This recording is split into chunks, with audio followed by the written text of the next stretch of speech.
Здесь все символы победы: георгиевская ленточка, голуби мира, тематические картины. Свои окна победы воспитанники Дома культуры украсили празднично и ярко. Имана Костоева к акции начала готовиться давно. Красивые рисунки и трогательные стихотворения. К празднику девочка готова. Во все времена бессмертной земли помните, к мерцающим звездам, ведя корабли, о погибших помните. Встречайте трепетную весну, люди земли. Убейте войну, прокляните войну, люди земли.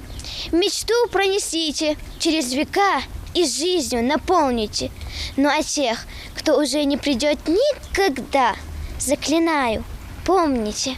В преддверии главного майского праздника по всей стране проходят патриотические мероприятия, основная цель которых – связать события прошлого с настоящим, донести ключевые ценности победы и сохранить общую историческую память. Эти акции – повод сказать слова благодарности тем, кто этого действительно заслуживает. «Окна Победы» – это всероссийская акция, которая ежегодно проводится в преддверии Великого Дня Победы. Принять участие может любой желающий. Для этого достаточно украсить свои окна георгиевской ленточкой или рисунками и разместить фотографии в социальных сетях с одноименным хэштегом. Вторая мировая война стала одной из самых кровопролитных войн в истории человечества. До сих пор под землей покоятся останки миллионов солдат, ушедших в забвение. Слова благодарности и уважения для них сегодня звучат отдельно. Время движется над ними. А когда-то в мире кто-то помнил имя неизвестного солдата. Ведь еще до самой смерти он имел друзей немало. И еще живет на свете очень старенькая мама. А еще была невеста. Где она теперь, невеста? Умирал солдат известным, умер неизвестным.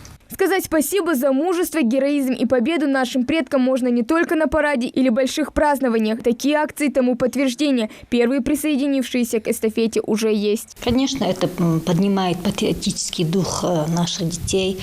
Если мы не расскажем, старшее поколение, наши дети не будут, они постепенно забудут, какой ценой была завоевана эта победа.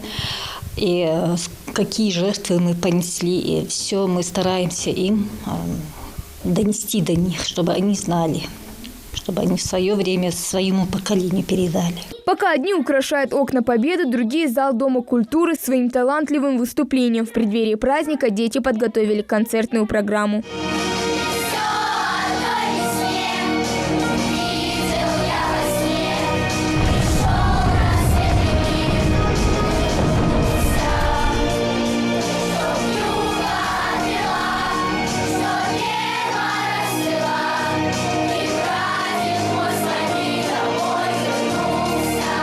Хава Гагиева, Хамзат Хулухоев, Новости 24.